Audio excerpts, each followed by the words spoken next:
we're going to react to the Clippers and the Kings matchup first. We're going to talk about that game because it was one of the most insane scoring games that we've ever seen, the second highest scoring game in regular season history. Now, I say that because you had the Kings in your question marks. Unknowns. So it was 176 to 175. If you guys didn't watch, it went into double overtime. The Clippers honestly blew the game at the end of the fourth quarter. They allowed the fourth or the end of the fourth and the first overtime also. Yes. Okay, there it is. So the Clippers were playing pretty loose basketball, and the Kings were able to capitalize, able to come back, tie the game. Malik Monk was historic.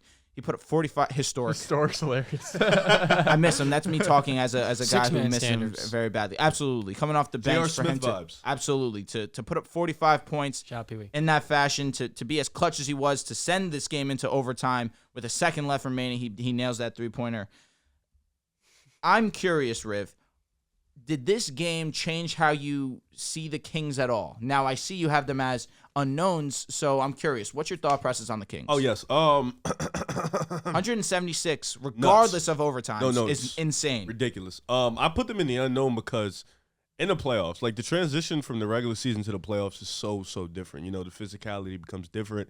The foul calling becomes a little less. You know, you start to adjust. You start to make schemes. You start to pull out your ultimate game book. Like a lot of coaches don't pull out their playbook for the playoffs in the regular season. You know, they kind of keep it at a regular season momentum, and then in the playoffs they start adding more things, adding new nuances. And I call the Kings an unknown because we don't know what we're going to get from this team in the playoffs. We don't know if this high-powered offense is going to continue.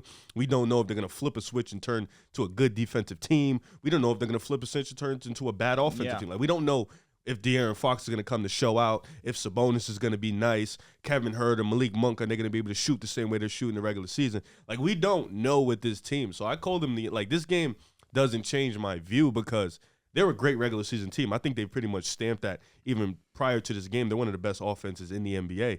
Their offense is so fluid. It's like Golden State's. It's a lot of movement, a lot of pick and pop, a lot of pick and roll, a lot of pin downs, a lot of Sabonis making plays for others. And then you got a lot of good role players in Harrison Barnes and Malik Monk. Metu, I don't know how to say his name properly. Me too. Yeah. Trey Lyles even has been solid for them. So they have a lot of good role players, but in the playoffs, you cut it down to 7-8 guys realistically. Then you have your two stars.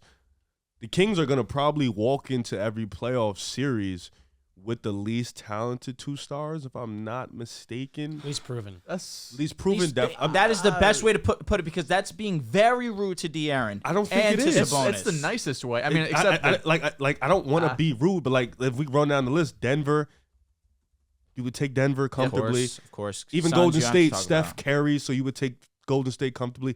Lakers, no doubt. Clippers, no doubt. Grizzlies is probably the one, but you still would probably take the Grizzlies. That's probably the closest one, but you would take even the Pelicans. You still take Zion regardless of what's going on. They need to be healthy. I'm with you. Wolves is probably the closest one, but I would probably take Ant. Yeah, those are, Wolves and Grizzlies are probably the toss-ups. But even Phoenix comfortably, Dallas Grizzlies comfortably. I'm Grizzlies. We said Grizzlies and Wolves. So the two you have the conversation. The Mavs, they're a two-headed monster, but outside of that, I'm talking about just the two stars. Like that's what I'm saying. Facts. Yeah, so it's like no disrespect to the Kings. I pretty much gave my apology for Fox, Sabonis. They've been great this year. But you're still walking into the playoffs in the West, probably with the two least talented stars. You still have two guys that can do it.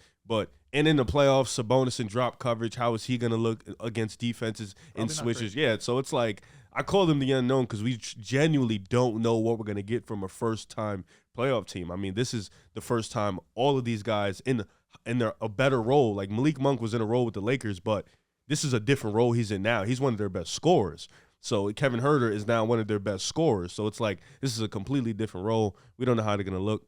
That's why I call it the unknown. But this game for me, honestly, just makes me look at the Clippers the same way I was telling you guys about it 2 weeks ago, how they fold late in games. They don't have an offense late in games, and they've blown a lot of leads. They literally should have 38 wins right now at least if they didn't blow a lot of their leads in the fourth quarter in overtime because they lack a cohesive offense. They lack ball movement, come down the stretch. They just act completely brain dead. No, it's because they don't have a floor general. There you go. It's on the players on the court. Yeah, it's on the players on the court. PG and Kawhi don't want to be point guards. They don't want to be point. They want to get a guy that can get them to their spots. They don't want to have to go get to their spots. You know what I'm saying? So it's like they still have that issue because clearly if anybody watched that game, you know the Clippers should have won that game. For sure. The Clippers, like 9 times. Yeah, the Clippers 12 with 3 literally minutes. kept giving it. Like, I know De'Aaron Fox walked in there. We don't give a fuck about who's on the other side. We here too. Malik Monk. Yeah, I got that. But let's be realistic. The Clippers should have won that game 10 times easily. They just continue to let the Kings get back in it, blow leads. Credit to the Kings, though. They kept scoring. But watching that game, the Clippers blew that lead. And this goes to a lot of their problems in the fourth quarter, late in the games. They tend to struggle and they choke up. And that's not good for a playoff team that has high implications of going to the finals. This Kings team is so weird to project in the playoffs because Domantas Sabonis has never started in a playoff game before. In 2020, in the bubble, he had surgery. I forget if it was his wrist or his foot. And De'Aaron Fox's only postseason basketball is in the bubble. It's kind of weird to think about. But this year, they've been one of, if not the most healthy team in the league. And they're also 4th in net rating in the closing minutes of games in clutch time. And as much as I love De'Aaron Fox, as great as he's been, like you said, kind of projecting for the playoffs, the Kings remind me a lot like last year's Minnesota team, where their offense ranks first in offensive rating, but also first in points per game. It's beyond elite. It's superb. I mean, the entire group in the regular season fits like a glove, and the credit goes to Monty McNair, their GM. But when we're projecting what this team's going to be this year, it's a great story in the regular season. There are those questions with the team. To talk about your Clippers on the swing, I think they're going to regret now going after Mike Conley. Because Russ, look, he's really good in moments with 5-out looks where he can miss layups, but generally just get to the rim, kind of play off the ball, push the pace. Russ is a good fit for them, but they need a reliable floor general that you can play in the closing minutes of games. And Russ, you can't. It's not only the ball watching off the ball on defense, but the bad decision making. It's the fact that he's 6'3" and 34 years old and he can't shoot at all. Like, the Kings were playing him at the 3-point line, which surprised me. The guy has no gravity. Like, I'll let a 29% three-point shooter take a wide-open three-point look any day of the week. So for your Clippers, that's what's going to come back to bite them in the playoffs. The fact they don't have a point guard. For as great as Kawhi and PG are, we've seen that they need that, and that point guard also has to be the perfect type of fit, which Conley has shown to be in the past as bottom shooter. I think they're really going to regret that because Bones Highland's not going to play for them. So would you not? Riv had them in his second tier in the West. Top dogs. Top dogs. Top dog pretender for sure. Top dog pretender. I wouldn't go that far, but top dogs for sure. Because like, it's so weird. Like, I get he's 100% right. I don't know if he'll 100% bite him in the ass. No, but the Mike Conley shit hurts bad. it hurts because people were advocating for Mike Conley. Yeah, now you look at it in hindsight, you don't got him. All right, fuck it. So you got to go kind of like move on. Yeah, you got to move on. You got Westbrook. With Ty Lewis, he's still trying to figure out who's the 8 guys that's gonna play in the playoffs. I mean, like he doesn't know he doesn't know his rotations yet. And in the playoffs, what they've always went to is PG, Kawhi, ISO, find a mismatch, handle it. And when they were healthy, it worked. They even though they choked against Denver for the most part, just because PG played like shit. But Kawhi was cooking. And then the next year they went to the WCF. So it worked. For the most part, it works. PG, Kawhi, ISO. But Kawhi is now a year removed from an injury. He's starting to figure out, but you could still see he's a step slow. You can still see he's a little hindered. He still can't move as good as he used to. You can see you put a little pressure on him. The knees buckle a little bit. He's not there with the athleticism. He shows it in spurts, but he's not fully there yet. And now you kind of have to you got guys like Norman Powell, who's not a good defender. High volume scorer, but he's not a good defender. Zubac can't play in certain matchups. You don't play Roku, but Roku, when you put him at the 5 against Dallas. Roku TV? I'm crying. When you put him at the 5 against Dallas. Rocco, sorry. When you put him at the 5 against Dallas, he wasn't that good. So, it's. Plumlee, not it either? Plumlee played 1 game, 2 games. So, I ain't going to sit here and. Plumlee got exposed. I was going to say defensively. Plumlee was just a guy for the playoffs. Regular season, I feel like. Just a backup for the regular season. I don't think he'll play in the playoffs. But that point guard shit is going to hurt. But if the Clippers get back to their defensive identity, no doubt, they should be fine. Because in the West, the only bad matchup is Denver, right? Like every other matchup, like not saying AD's not a mismatch, but he's not 7 feet tall. You know what I'm saying? And he's not a rebounding machine. Like he's not going to sit here and destroy you on the glass. He likes finesse. Suns isn't a great matchup either. Yeah, don't you think it's a pretty bad one? Suns? Ayton and KD? Because they have Kevin Durant now, but Ayton, I've always felt they let Ayton cook. They'll just let Ayton cook. I mean, you can't. I don't want to go back to the last series they played because so much has been passed from that. Mm-hmm. But for the most part, in that series, they let Ayton do whatever he wants to do. They kind of just honed in on Devin Booker. But the Phoenix Suns can't hone in on Devin Booker anymore. Now you have Kevin Durant, which why you need Paul George to play at his absolute best because Paul George can match Devin Booker in a playoff series. So you need him at his absolute best. Can he not? He could. So what are we doing here? What are we doing here? I'm sorry, bud. Offensively, I'm going Devin Booker, and I'm not thinking twice about it. You don't have to. I would agree. Yeah. Defensively? Oh, no. Defensively, we're talking Paul George. Yeah. Last time we spoke about Paul George's defense, someone got embarrassed. It's just the honest truth. Paul George's defense is unbelievable. No, you take Devin Booker's offense. That's solely what I mean. But that's why I say you need Paul George as absolute best. Got it. If you get Paul George as absolute best, you get Kawhi as absolute best, then you can match Devin Booker and Kawhi. And then I think the Clippers have better role players. So top to bottom. So, you have to just rely on the role players. You got Mook. Mook's been a good shooter. Chris Paul and Ayton. And if Josh Okogie keeps wearing this mask, I don't know, dude. Please, enough. Josh Okogie's been balling. Oh, God. Chris Paul, I don't know. I don't think he'd be good in the Clippers matchup now because that length would bother him a lot. And then they got Mook. Mook's been all right. Yeah, Chris Paul can't escape that. Yeah. So, Ayton will have to dominate. That'd be a tough series. I don't know. The Kings, though, I don't know if there's a favorable matchup for them in the playoffs. There's not.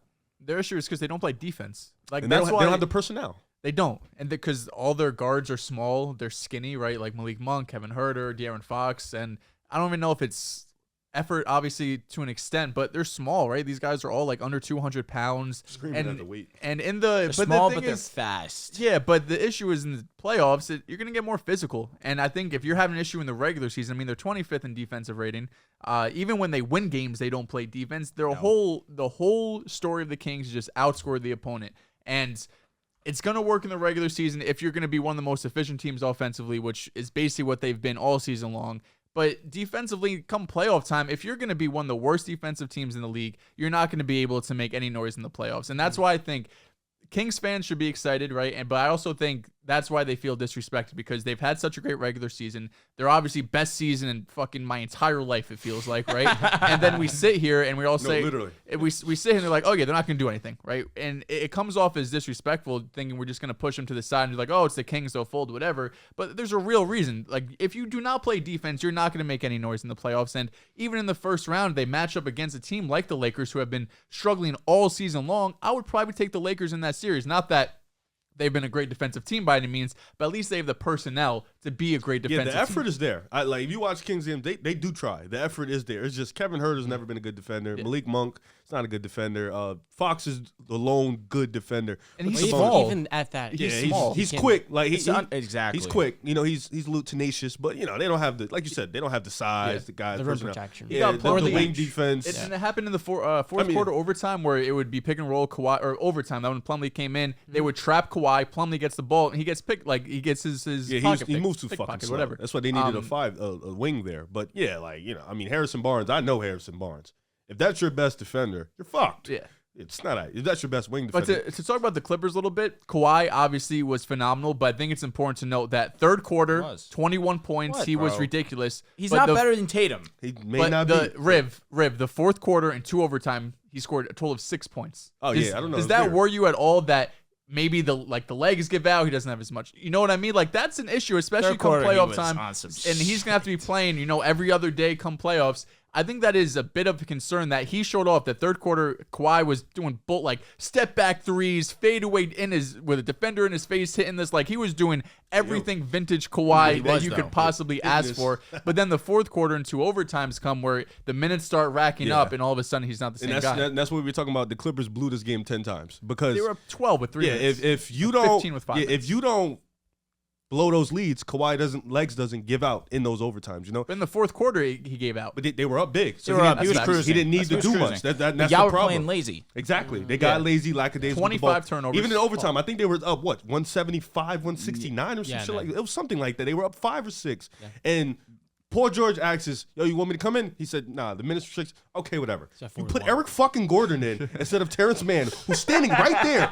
He's standing right there. And it's shit like that is yo, Ty Lue, like I'm up here vouching for you. I'm telling my boys, yo, you're a top dog in this league. Like you're a top coach. Be capping. And I be up here praising you, and you do dumb shit like that. You make me look bad. Stop making me look bad, bro. Because you looked at everybody and you said Eric Gordon's the one I want, and he comes in the game and he fouls twice. Like this shit happened verbatim, like quickly, and then it's like, all right, you got Plumlee. Might be near in the end here. Yeah, it's like, AJ. all right, shit's over. So it's like Ty Lue has made some questionable decisions, and you making me look bad up here because I'm up here defending you like you a top 4 coach in the world because I seen you do some shit in the playoffs. But now in the regular season, you're making bad decisions. I understand coaches be trolling. You know, I get it. Coaches like to troll in the regular season. Your favorite coach is troll. Yeah, no, Steve Kerr's Kerr. that's why I understand. Like, coaches be trolling, but come on, man. It's fucking February. Get Think it about together. how bad Steve Kerr be trolling to the point where Warriors fans think that No, because he did it last year. He trolled all last season year. long, and Yeah, that's all exactly season. what I said to him too. Is it trolling or trying to find lineups? I don't know. If we're getting serious. No, he be trolling. Sometimes no. it's comical the shit that he doing. No, Ty Lue tries to find. Kerr was trolling last year. He was running out stupid. Like, he wasn't serious. That's why when people walked into the playoffs, they weren't high on us because he was fucking trolling.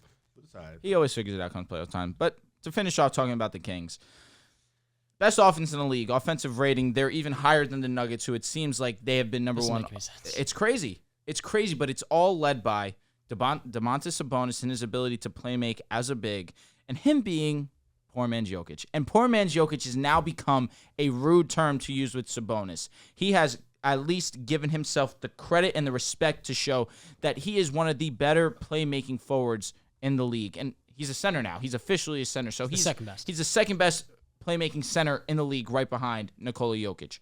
And De'Aaron Fox, Cool. Domantas Sabonis, okay. the guy who you used to absolutely... Hey, he said he hated in the sauce team doing the 2016 redraft. I'd take him like 7th overall. Oh, you remember everything, huh? No, guy? good. I'm I glad. edit everything. I'm How glad. about not? I'm glad. I hate How about you put some respect on his damn name? Sengun's And to better. add a little bit to that. At what? No. At what? I'm just playing. To kind of add a little bit to that, what makes Sabonis such a great playmaker for this team is that he's quicker than Jokic. And so he can go coast to coast. He can make hit-ahead passes, but also in terms of pick and roll, setting handoffs, he's quick, he's snappy with it, he's not slow. And so that juices up the entire half-court look. And then once he gets a rebound, everybody's going. So it really was the perfect fit. And yet a year ago, 12 months, 11 months, everyone's saying this is a stupid trade because how could 2 guys that can't shoot as stars fit together? Well, it turns out a little more than shooting into the equation. Because what they're doing right now is running the floor. Of course, you have De'Aaron Fox, probably the fastest guard in the league, next to also Malik Monk, who whenever he comes in off the bench, he comes in, is also a fast guy as well. These two are great playing next to one another, and really, I need to highlight De'Aaron Fox and what he's been able to do. Come fourth quarter, this is the clutchest player in the NBA. When it comes to clutch points, he is number 1. De'Aaron Fox and his ability to get to the rim at that size also is not something that we talk about enough. His finishing abilities at the rim is also incredible, especially for his size. The one thing I would like to see is his free throw percentage go up. Being a 79% shooter, 79 free throw percent shooter at that size, you need to improve that. Simple as that. But what they've been able to do offensively has been amazing to see, and it gives me the optimism that right now where it currently stands, they would be facing the Dallas Mavericks. There is a world that the Kings could beat the Dallas Mavericks in round one. No, there's zero world. You guys say that zero because Mavs of Luka don't play Doncic. defense. But You guys, that's exactly hold on. right. No, fuck no. Oh, There let is me no finish. way. Let me finish because I just let you guys speak. Let me finish. It's a long shot, but that's their best matchup. Who's probably. favored? The Dallas Mavericks. By far. Why? Because of Luka Doncic, Kyrie Irving. So what you guys are doing and why you guys are having a stroke right now is for the fact that Luka Doncic goes into playoff series and is by far the best player in that series. Understandable. But understand that Luka Doncic, yes, he has Kyrie Irving. Absolutely, that cannot be ignored, and I'm not trying to minimize that. Outside of Kyrie and Luka, this team is not good. Christian Wood stinks. He's mid. Josh Green Green's stinks. solid. Maxi Kleber's a starter on a championship caliber team. You got to. And you know when what? is he coming Here's my back? issue. When is he coming back? Wait. Maxi Kleber's a what? Starter on a championship caliber Oh, team. And fuck here's my God. thing. You force Sabonis to his right hand, the Kings are done.